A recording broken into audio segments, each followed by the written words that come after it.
Okay, so welcome everyone to our latest Newcastle Youth Studies Centre seminar. This one's completely online. And today we're lucky enough to have Beverley Skeggs at Lancaster University talking to us about fintech futures and her work on designing the political economy of capture. To begin with, I'd quickly like to do an acknowledgement of country. We acknowledge we are meeting on the lands of the Awabakal and Worimi peoples on this campus of the University of Newcastle. We pay respect to elders past and present, and would also like to acknowledge and pay our respects to Aboriginal and Torres Strait Islanders, First Nations people joining us in the Zoom today. So we have Bev, who's going to talk for about 45 minutes on her research, and then we'll have about 15 minutes at the end. I'll get everyone to keep themselves on mute, and if you have any questions throughout, please chuck them in the chat, and I'll keep a kind of tally of them and play MC at the end when the presentation's finished. So over to you, Bev. Thanks. Right, well, thank you. I need to get out of the record. Thank you very much for inviting me. I'm absolutely delighted to present this because your research, your team's research, has really been illuminating for me, and I think it's pointing in the direction that research should be going, because most people haven't thought about the lifetime effect of the digital economy and what's happening as a result of that. And I got particularly scared when I saw very, very young children, 2- and 3-year-olds on iPads, thinking that their whole life now will be captured by any form of browser that they go on phones, iPads, whatever. And so what you're doing, I think, is really important. So I hope this begins part of a conversation. Now, for those who know me, I can go rather fast. So what I'm going to do is go through a project that we did very quickly. All these slides will be made available because they're quite complex in terms of what's there. But really, I'm moving on from the project I'm going to describe, and I want to throw up some issues about the whole digital ecosystem. So it literally is a dash through. And what I'm concerned to really think about, first of all, is how people are evaluated for their value and what that means socially as well as economically. We know often what it means economically, but what your social potential is, but also thinking more now, rather than about just one app, but about the whole ecosystem. And, you know, I say this later, it's not surprising that Facebook called itself Meta, because really that is what it is. It was designed to be a meta ecosystem, and they've always been in competition with Google, basically, to take over the world in various different ways. So that's why those interesting lawsuits are going on at the moment that we need to keep our eyes on. So it's a very quick run through that. And I'm not just talking about economics, I'm not just talking about data experimentation and the consequences of that, but I want to think about, what does it mean to be captured by the digital? Does it mean we're subjected all the time? Are we totally captured? And what does it mean for us as a subject? So thinking about, where are we in this whole ecosystem itself? So I begin by describing our project, but then everything has moved on at a most rapid rate. And to kind of bring it up to date is really hard, because everything's happening so fast now that you can't keep up with the speed of the way everything was going. So again, I'm leaving these slides for you to have a look at. This was about the research we did, and the key thing to kind of take away from this is we did use software. I worked with a Genius, I worked with the computer science departments. I think we should, as sociologists, it's brilliant to work with people who are designing things, because then you understand how they're doing it, but never be put off because they always say, oh, no, you can't do that. And that's like a perfect challenge to a data scientist. They go off and find a way to do it. So Simon Ewell, who I will be forever grateful to for opening my eyes to so many things, he designed an ad monitor and a heuristic device to understand all the adverts that we collected. He also did the most amazing data visualizations because he was also a fine artist. And he did a live web feed for all our participants. Now, there's lots of questions about the research and was it ethical and all this kind of stuff. We were developers, we signed up as developers, but we have written about this. If you want to follow that through, we did go into it in detail.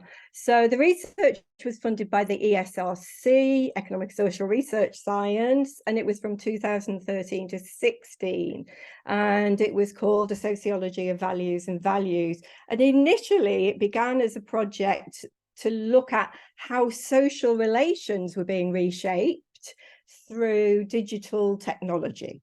So I was looking at friendships and faith, and how faith had become monetized digitally, and how friendships were now being conducted digitally, as well as more so, in fact, than in real life. But it turned into a kind of analysis of the economy as we realized what was happening to people's data. So a lot of this is what we found. These are maps of individuals, of their rhythms of interaction. And there's very different, you can see people have very different rhythms of interaction. So the very dense one is somebody who is actually, that's per day, per day, and then per week. So the big lines are per week.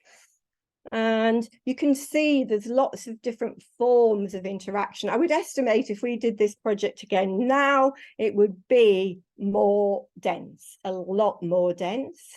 And we couldn't at the time, I was going to say break into it, we couldn't at the time put our software on phones. I suspect now that may be possible, but again, you're always kind of fighting because they literally update their systems daily, and they've usually got about 15 different systems running on one device, as lots of you will know. What we looked at was the different interactions. We looked at posts, stories, adverts, advertising. And what we found, you remember we began this in 2013. We looked at how everything was taking place, so all the different things that were happening. And you can see from this, it's kind of entangled. We realized if we put one person's data, it would go all the way up to two walls, to literally the height of two walls. So we were going to do an art project, but that was going to be so expensive to reproduce these. One of the other things we found, so the last one was interactions. This was about when data was extracted and all the browsers that had been on your feed, Facebook posts, when you thought you were communicating with your friends, these were all the browsers that were literally tracking you, and some of them were pulling data off you and some of them were placing data on you. Now, we didn't think we could get all this data, and we were quite shocked. And we're getting all sorts of stuff. We're getting lots of pornography from our participants, of course we were.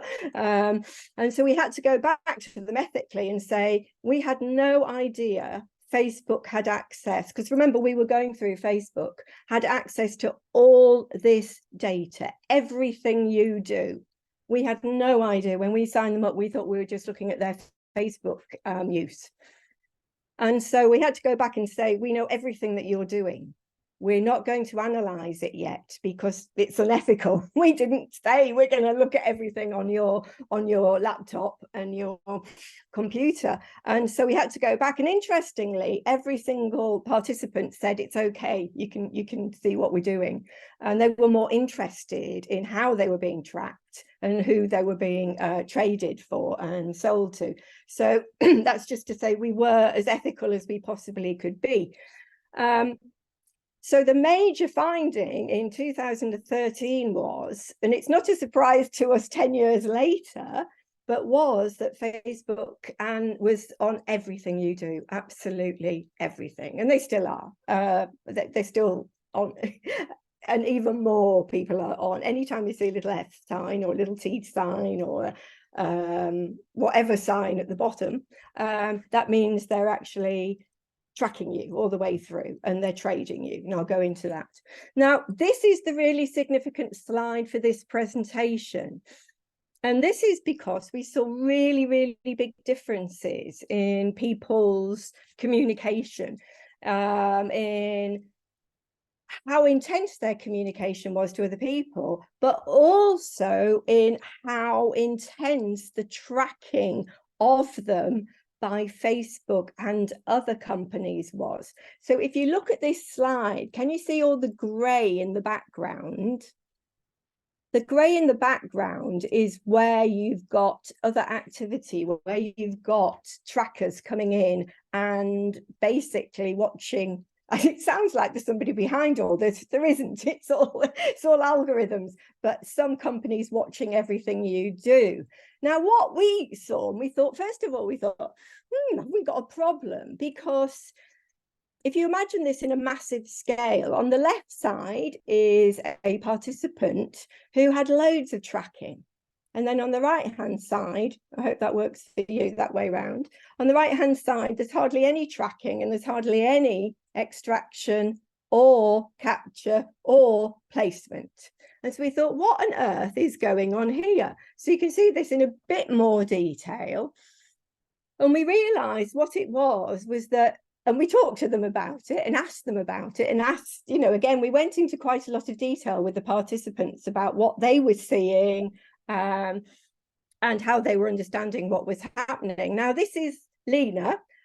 We had to change, we changed the names twice because one didn't want the name changing, the other one did, and then she changed her mind, and that got really complex. If you're dealing with software and people want their names changing, it's really, really complex. So you'll see two different names, but we'll call them for now Lena and Belle. Lena was very rich. She'd been a BBC journalist in Africa. She traded in antiques on the side, had loads of money, lived in a massive house in London,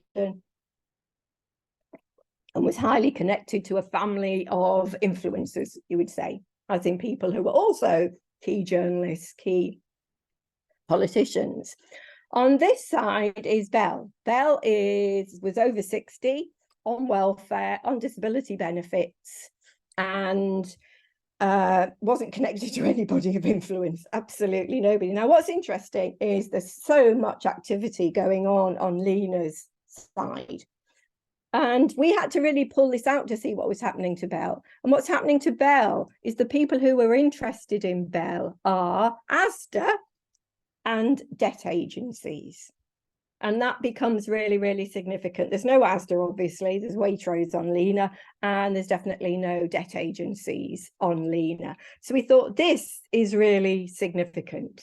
What we are seeing is algorithms sorting people, and all the browsers that are on people's browsers, basically sorting people already into worth and waste. And those are categories of the marketing companies that are often behind the original classifications. We went back to see where they came from, because they do talk about people as worth and waste. So high worth, as you know, or high worth individuals, and they do talk about people as waste or low-hanging fruit, as I'm sure lots of you on that great project know.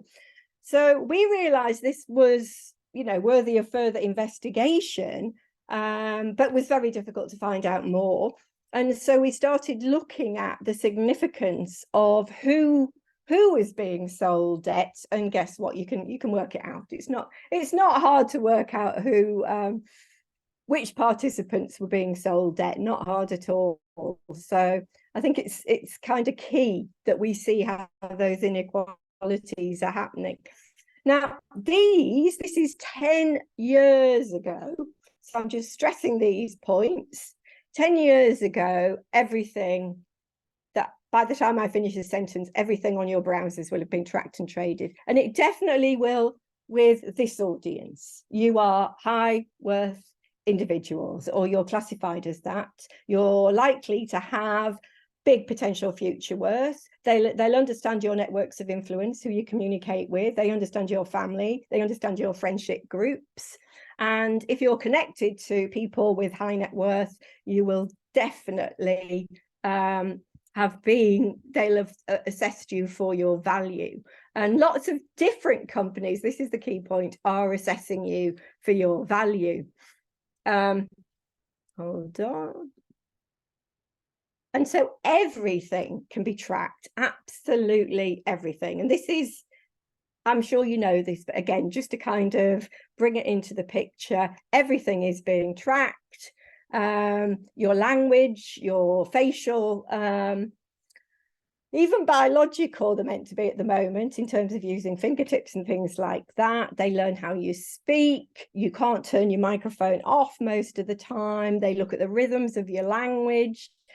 They're now doing mood analysis, the things you look at. Obviously, eyeballs are key, where you look when you look on a screen and how long you look for, what do you give attention to, what do you scroll through really quickly. So all of that is being collated, and they trade data with each other, and that's really significant. But I'm going on to, that was the project. That's kind of just to stress that the FANGs, Facebook, Amazon, Netflix, and Google, are now even more accurate. So when we began the research, we had some great kind of jokes because we were working out how to obfuscate our personas or how to confuse them. And we did things, you know, messed around, set up unreal people, all that kind of stuff. Now you can't trick them, and they're much, much more accurate. It's really, really hard to obfuscate yourself, because there's a great book called Obfuscation by some software engineers, and it's like, this is what you do, but it's almost impossible to do now. But what they're searching for are your repeated behaviors. And it is, I think, quite frightening at this point, because it's not just about buying, it's about everything you do. It's about the rhythms of your life, when you're likely to look at your browsers, when you're likely to do something. So they're selling data and trading data between health, insurance, banking, finance. They're working out what sort of behavior you use with the screen when you connect to particular sites and that. So everything, these, and what you've got to think, these are all just data signals. They don't know who you are. Well, they do, because they collect all your pictures as well, and they fit all that together and work out who your friends are from your pictures through tagging. But they literally know more about you than I bet you know about yourself, and I know about myself, or your friends know about you, or your intimate partners know about you. And the worrying thing is more about your children. And we'll always know more about children than their parents. Oh, sorry, the cat just walked in. Now, this came from a designer who was the head of marketing at Facebook. So it's not as if I'm exaggerating. And this was in 2016. But what's key is we do know that this is part of an ecosystem.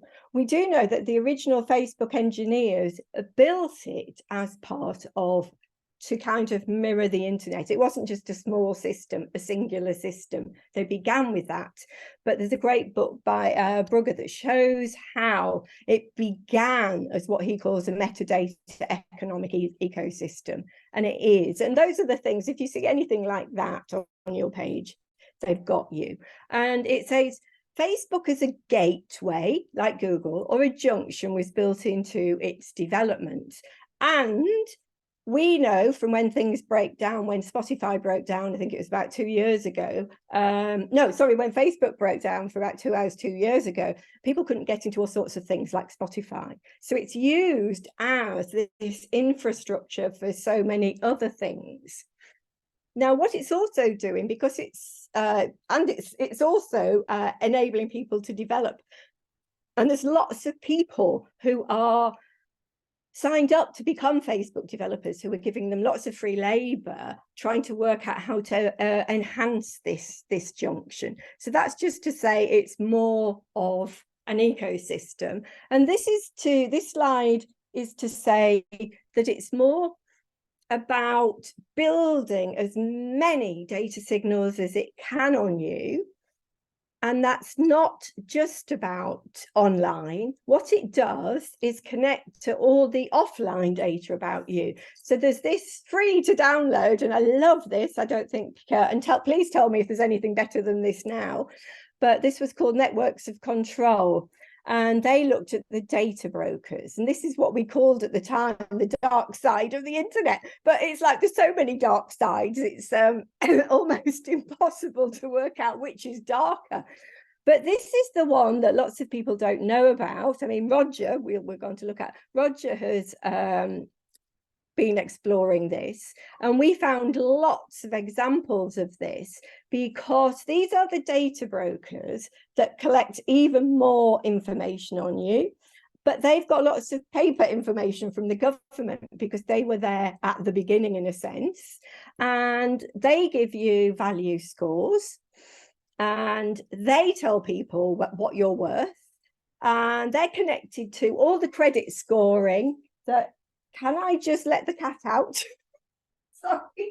There, out you go. Out you go. Oh, noisy. Sorry, it's Greece. The cat's kind of coming in and out and get stuck. But they collect everything on you, all the government information, and basically they're very leaky and they trade with each other. So what we've seen and what we saw in 2016, again, we saw lots of trade between social security numbers, NHS information. I mean, the scariest thing is that we'll go to this. Palantir, Peter Thiel, Trump's right-hand tech man, has actually got the British government to hand over tranches of NHS data, lots of criminal statistics, all credit card data, ATM use, browser use, even if you own a cat. All sorts of things. It's like, what sort of person are you, a cat or dog person? So all that stuff about posting pictures of cats and dogs was really good for them. But these companies are the ones that are really doing the big data crunching and putting everything together. And they are totally unaccountable. So, you know, when Mark Zuckerberg kind of appeared in front of the Senate Commission and was really surly and wouldn't give any information, these lot wouldn't even appear. They just said, no, not coming. Sorry, bye-bye.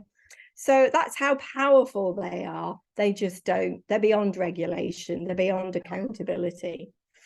So this is what happens, and this is what they do. They sell you on what's called real-time auctions.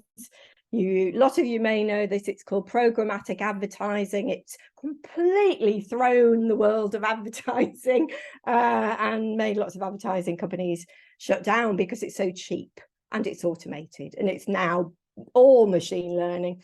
And so when they put all your data signals together in a millionth of a second, they work out what they can sell you for. And so it's always, oops, hold on. Okay, I'll let you out there. Sorry. There. Noisy, out you go. Go on, there you go. Sorry, they know. But this is all happening within milliseconds. Now, I want to refer you to this book, which is one of the best books ever. And I don't know how many people have read it, but it is so good. And this woman is, you know, so incredible. She was working for a credit agency in a bank as a programmer. So she was actually designing all this stuff.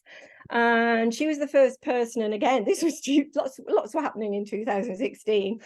She looks at how all the things she was involved in trace people over a lifetime. It's all about intergenerational transmission. It's all about the significance of family and friends. And so she looked at the arc of a US person's life, and there's some real horror stories in here about CVs, about job applications, about college scores, very significant for the subprime crisis, targeting people as low-hanging fruit. You know, remember Bell and the waste, targeting people for debt continually.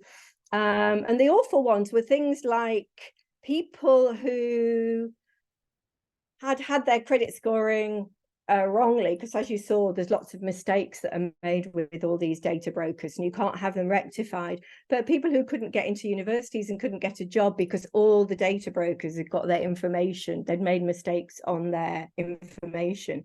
And that was 2016. Since we've seen lots of development, there's Roger's book, and I know Roger gave a presentation on this, and a superb book looking at how all the geographical information is now put together. And he worked with Richard Webber on the Mosaic browser that all estate agents use and city analysts use around the world, and it's location data everywhere. It means that, I'm sure he said this, that when you arrive in an airport, the signals tell the screen what sort of people are arriving and who's arriving first. So you get like first class adverts, then you get your second class adverts and whatever else. And so that level of categorization is just happening all the time. It's happening in ways we know, and it's happening in ways we don't know as we walk around the city. So that's about the kind of financial extraction and tracking.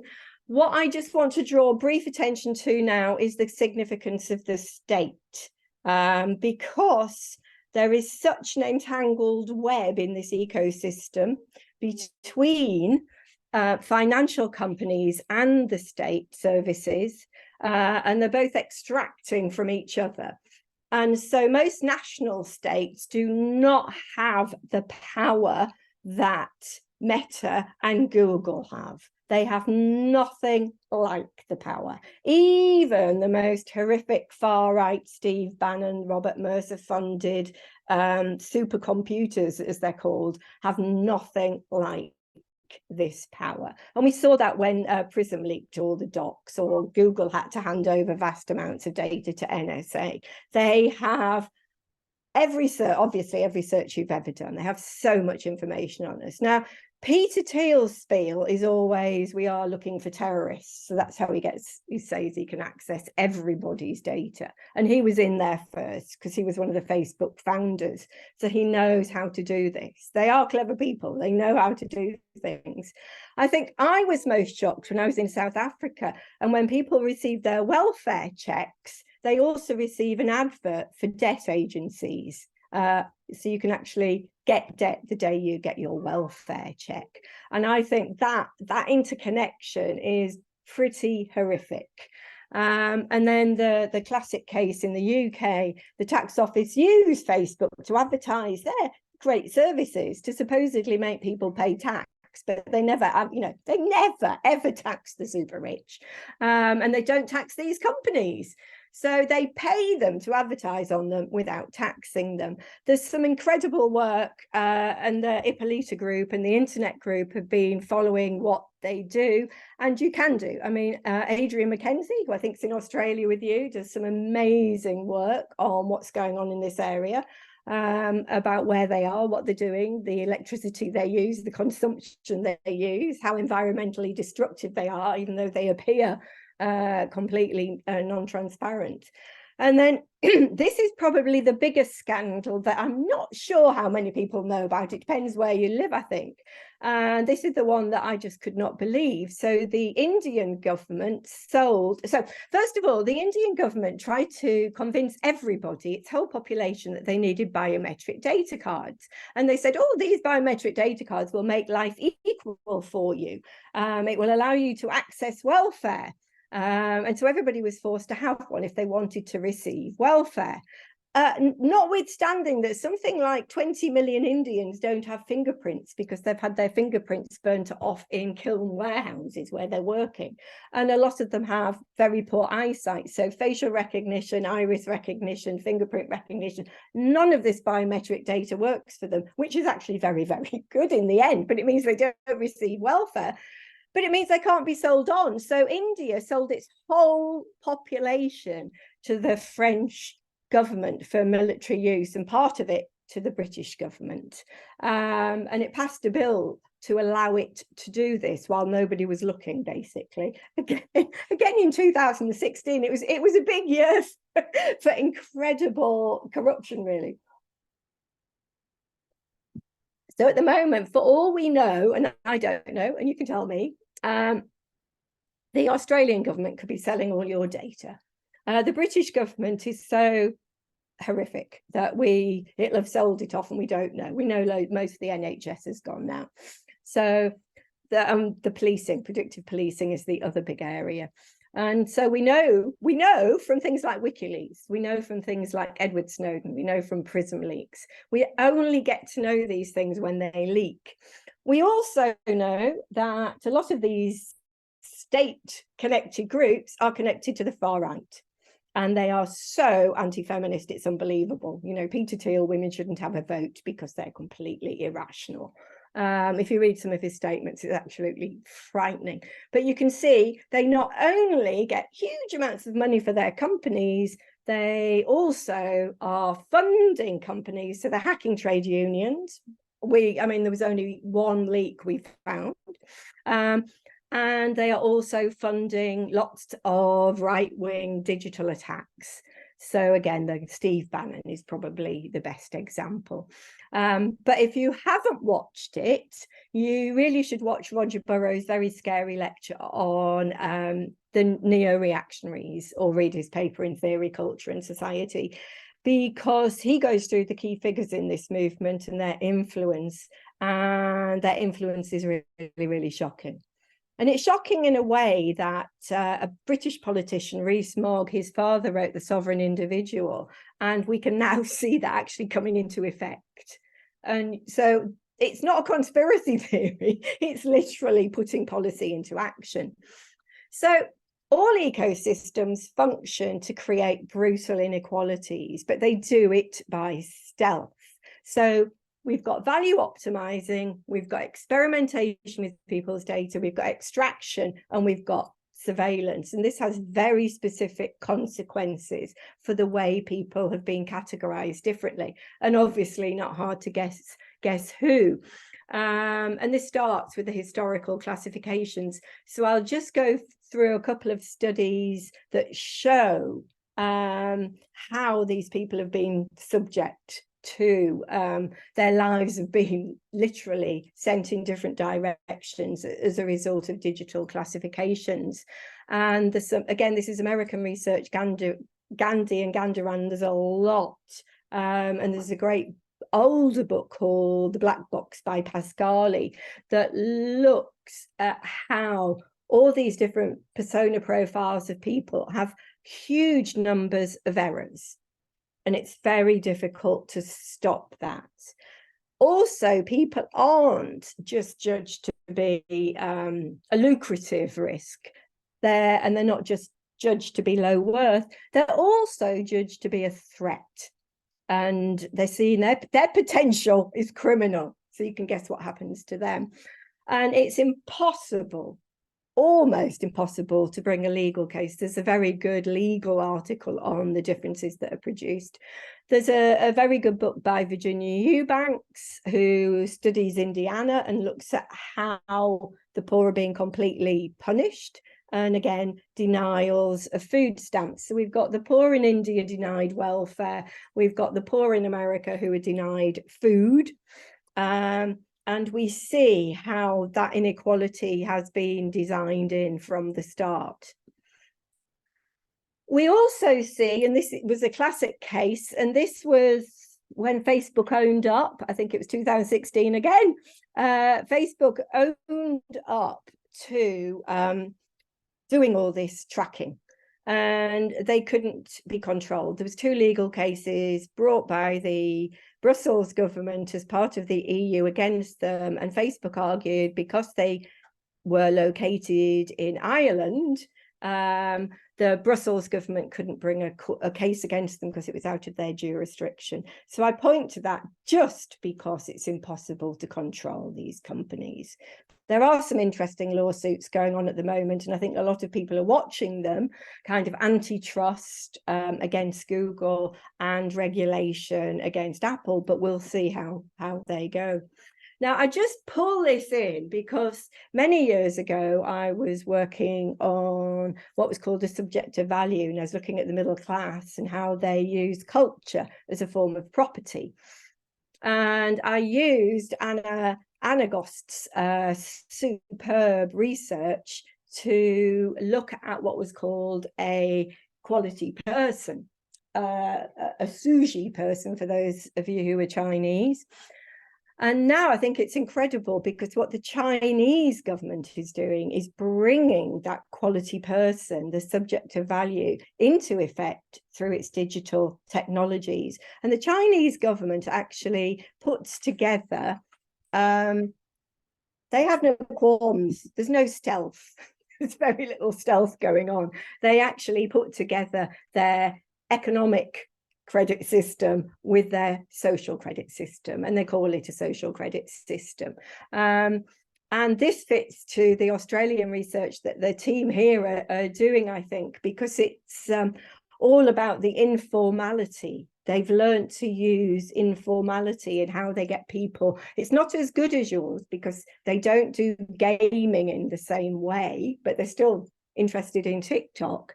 But they use informal methods to incite people to use digital things. Now, what was interesting in quite a lot of research in China is the population don't trust their devices, whereas I think in the West, we do trust our devices. And so that's just to call out to your brilliant research, because I think the way you capture the gaming techniques and the way you're focusing on younger subjects when they first become monetizable and will be differentiated for life is really, really significant. And we don't know the consequences of that yet. We can, I would say we can guess, but we still don't know. I mean, the thing about the Facebook research, we thought we knew what was going on and we didn't. So I suspect you'll find lots of surprises that may be a lot worse than you anticipated. So the wealth is much more stealthy. And one of my arguments would be because their class divisions are so stealthy. And I love Randy Martin's work. If I could ever write a book like Randy Martin's Financialization of Everyday Life, I'd write it. Because he argues the difference between Lena and Bell, he would say is, you know, it just makes sense. That's what the digital just amplifies in real life situations. And he argues the middle class is analogous to the markets that we had with just traditional neoliberalism, because they are the means by which value is realized. It is the middle class from which most value is now produced, because labor has become less significant. I wouldn't say not significant. I think labor is really the backbone of everything, but the move towards financialization puts us in very, very, very different categories that very few people are talking about because they don't see it. And so this is what I want to kind of have a discussion about, and this is where I've landed, and I think I need to develop this much more. So as well as developing arguments about the middle class being the subject of value, many years ago, and that was 1997, so well before 2017, I was asking about why do people give consent to power? How do they give consent to power? You know the classic questions. And I looked at what was the French word at the time, assuétude, which is a combination of being made subject to and to do subjectivity. So that's what I've always been interested in that movement and power and ideology in that. And the digital fascinates me because it provokes us, it gets all our emotions moving, makes us scream a lot of the time, but it also gives us satisfaction. It fulfills desires temporarily, maybe. It's attractive, it captivates us, it captures our attention.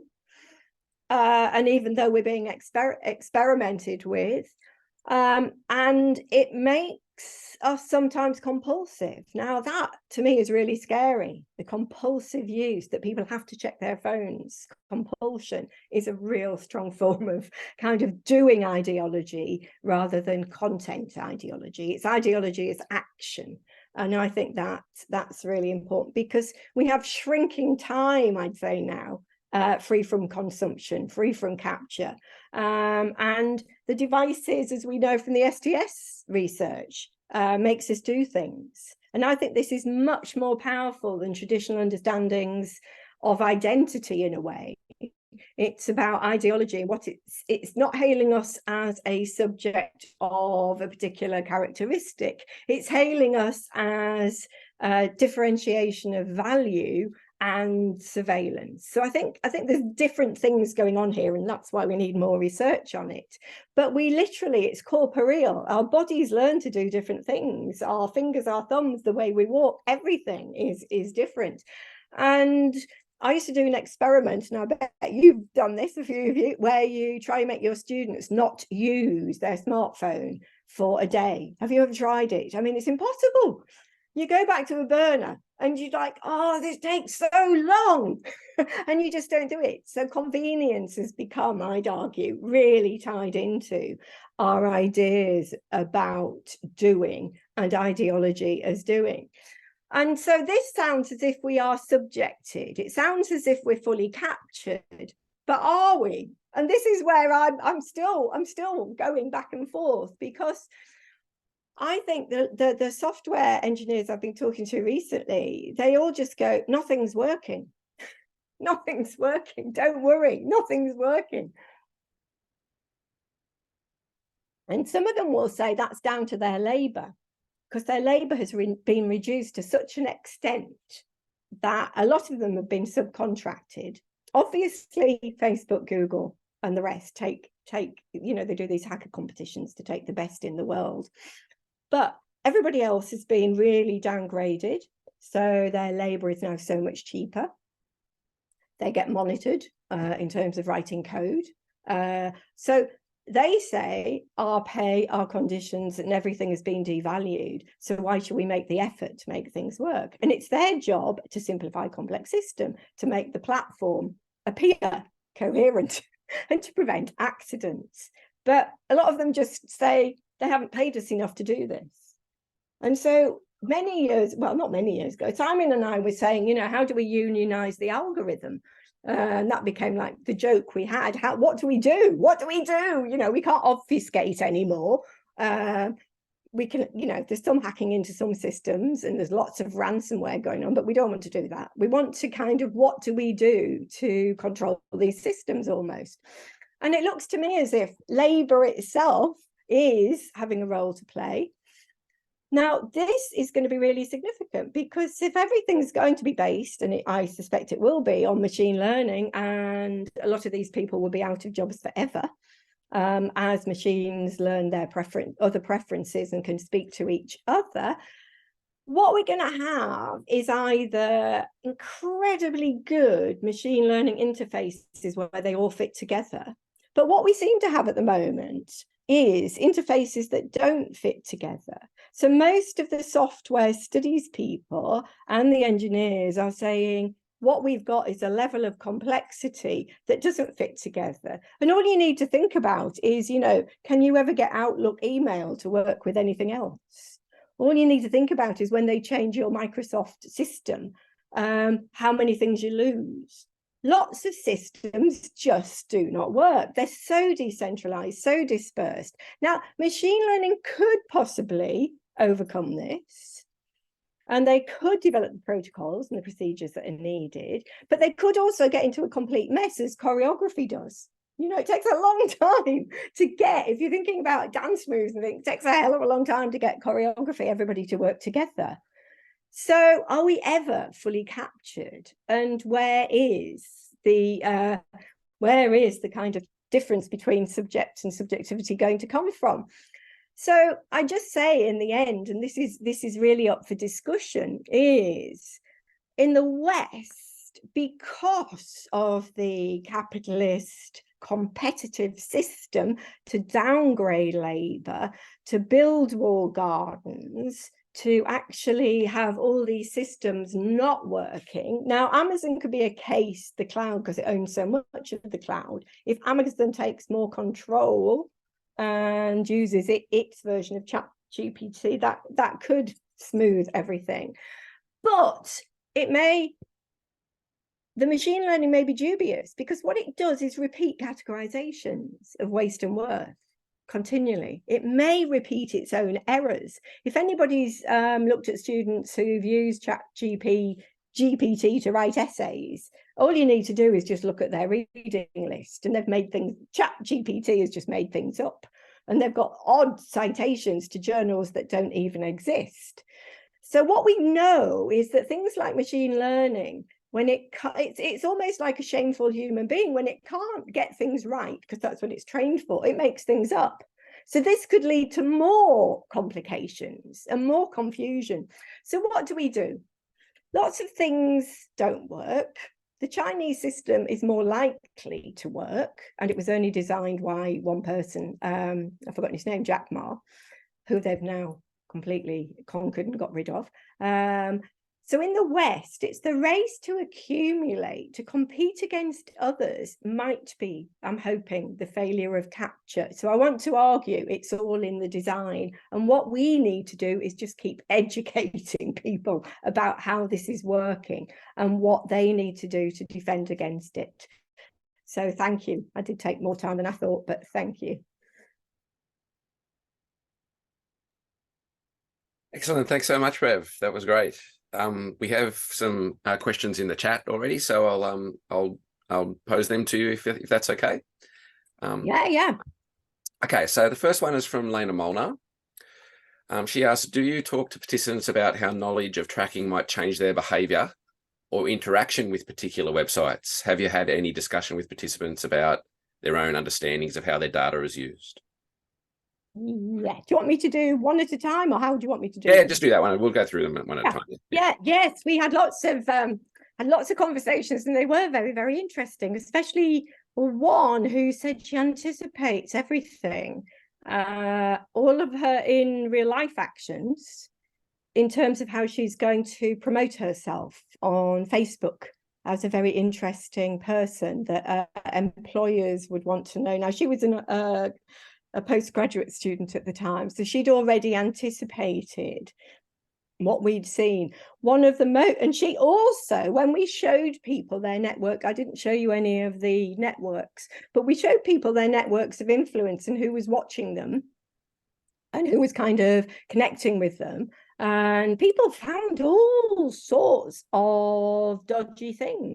So 4 of our female participants found people who had been stalking them were actually watching them. Lena, the journalist, found the Angolan government and people who were working for the effective secret service of the Angolan government. So we did talk to participants and ask them what they'd seen.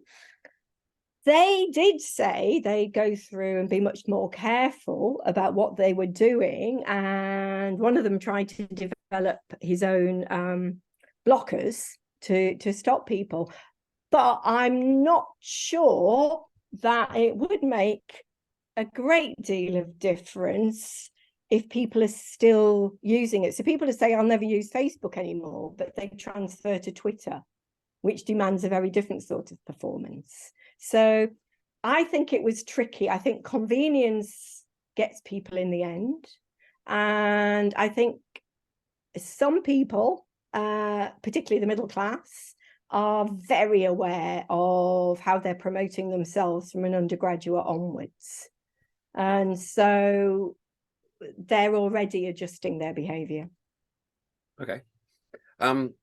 To what extent has public perception shifted after scandals and public debates about Facebook's experimentation and manipulation of users, like the Cambridge Analytica scandal? So has the public kind of shifted, you think, of their knowledge about this since this research was done? And this was asked by... Yeah. I think a lot of people got off Facebook. And now Facebook is not seen to be the one to be on. So I think that did do quite a lot of damage. I think it's so hard because it's as if Cambridge Analytica is now still working. It's really big in Nigeria at the moment. It's still doing all its dastardly deeds for governments, but it doesn't seem to have the effect because lots of people don't think their data is valuable. Okay. Okay, next one. Sorry, I just got to move through. So you note that we can't escape all this tracking entirely. What scope is there for people to move between the categories of waste and worth, or whatever lies in between? Is there any hope for social mobility in this kind of situation, or are we kind of trapped in these categories with different, with different prospects, I suppose, set up almost generationally? Yeah, such a good research question.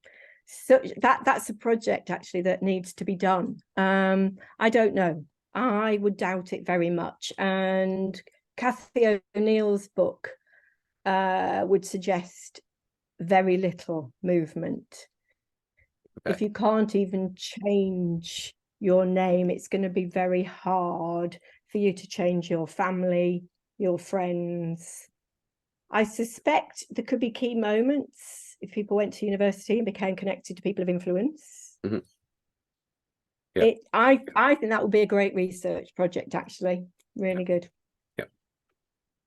Okay, so Julia Cook asks, I'm interested in the scope to educate against the digital system, as you mentioned, as a way forward. What could this look like if we can't obfuscate any longer? Then what can we do as a way of resisting being categorized?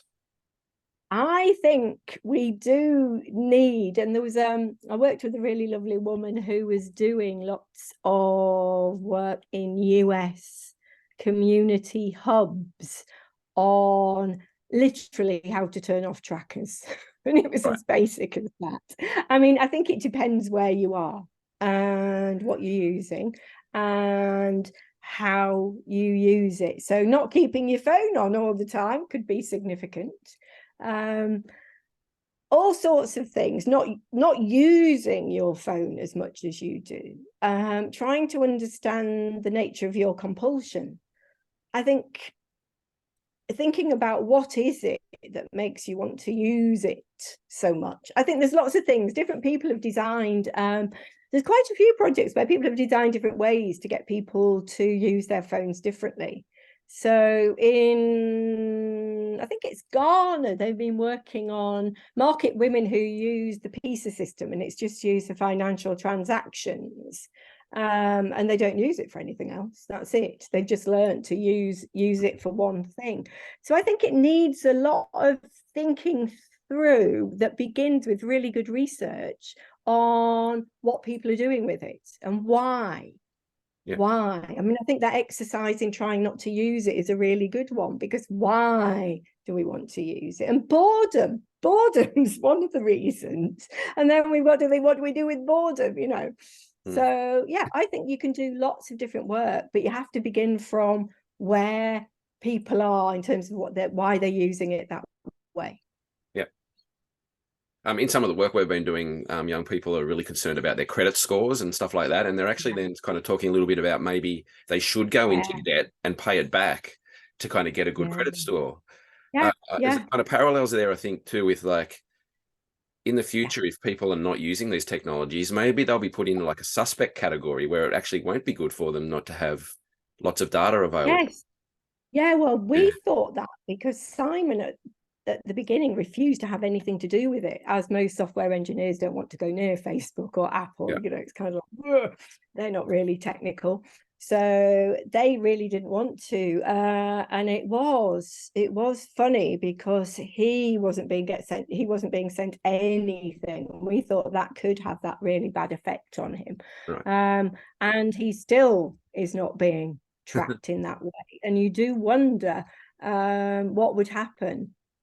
But I suspect he's being tracked in a very different way because he builds software for people. So, I think he knows that. I think what you're doing is really important, because when people learn how they're being gamed, they think that really is manipulation. So most of the time we're being manipulated and we don't know how. But when they realize they're being gamed through, if you don't buy this now, it will go kind of thing. And we learn all those sales techniques, because they're traditional sales techniques, really, So if we do education in that and they do it through their own practice, I think that's a really good place, really good education. Okay, next question from Ashlyn. What is your vision for us? We were kind of actually talking about this before we started, just informally. What are your vision for a sociological STS critically inspired study of design? It strikes me that the conception of positioning, it strikes me that the conception of and positioning of design here equates software design with all of design, and does not recognize the multiplicity of knowledge and practice within both design, but also software design itself. Well, as a sociologist working with design on all kinds of daily basis, I'm very interested in finding new and practical ways of knowing and working in this space that address the issues raised by the presentation.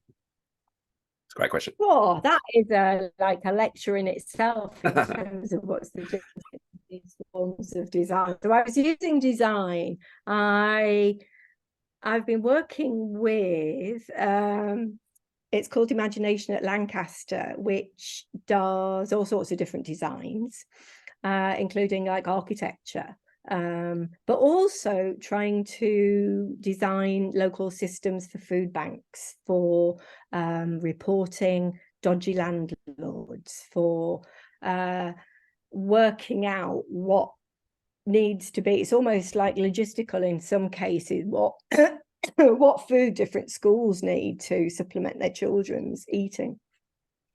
So for me, there's a lot of very basic design, which is quite logistical and spatial.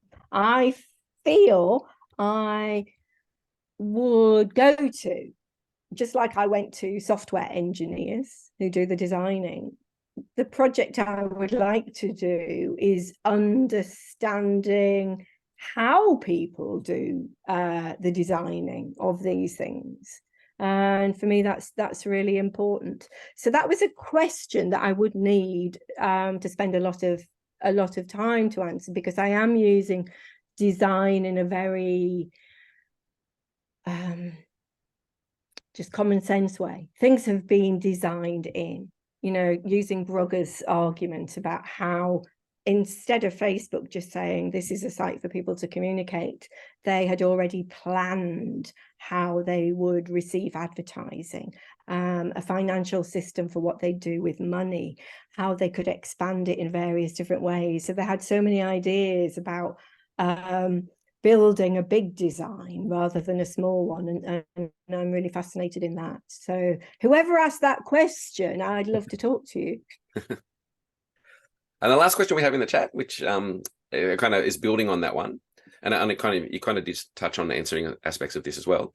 Keen to understand what might be learnt from the methods used by private tracking industries and applied elsewhere for us to achieve more positive social and environmental outcomes, and the dodgy landlord things there. So given that we need data to report on social environmental progress towards sustainability development goals, is there anything we can learn from these private companies and how they gather this kind of data that can be used in more positive ways? Yes, I definitely think so. I think it's really important to collect data on the things that are not working, and the people who are doing really terrible things. It's just getting it out there. So I think we can learn a lot. And I think on things like food and housing, it's who is doing it to whom, for me, is what's important. If it's on a social justice issue, I, in a bizarrely liberal way, do think we can turn it to our use, but it has to be protected. So I'll tell you how hard this is. When we set up the Sociological Review Foundation and rehauled the Sociological Review Journal, so I brought in Simon to redesign everything.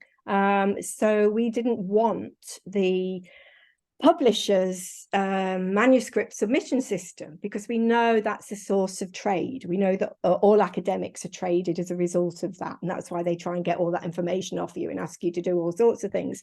So we decided to design this system, a modular system that could be, built in different ways, to prevent all the people we submit from being subject to financial tracking or government surveillance tracking. And we did that, and my God, it needs modifying almost every day because of people trying to get into it, and it needs protecting and it needs defending. And you can see why journals have to pay. I think they pay about £30,000 a year to rent the manuscript central system, and you can see why those systems make so much money from academics, because it's just a really hard system to maintain. And so you need a lot of knowledge and a lot of finance to pay people to keep doing things that aren't going to be taken up by other people, because the history of all digital economics is just the basic capitalist history. It's all about monopolization, consolidation, and then diversification. So, you know, it still is doing that. And I think it's I mean, that was our experiment, and bloody hell, we're still struggling with it. And we thought Simon would just design it, but no, he's had to be kept on full time to defend our manuscript system. Right. So that's what we're trying to do. But now we're running out of money. So, what we're going to do next? And I don't think anybody knows. You know, we put a thing saying, we do not sell your data. We do not allow tracking. And I don't think anybody cares, really. This is what gets me. You know, if I ask an audience how many people know Sociological Review, do not trade your data when you submit it, I bet they wouldn't know.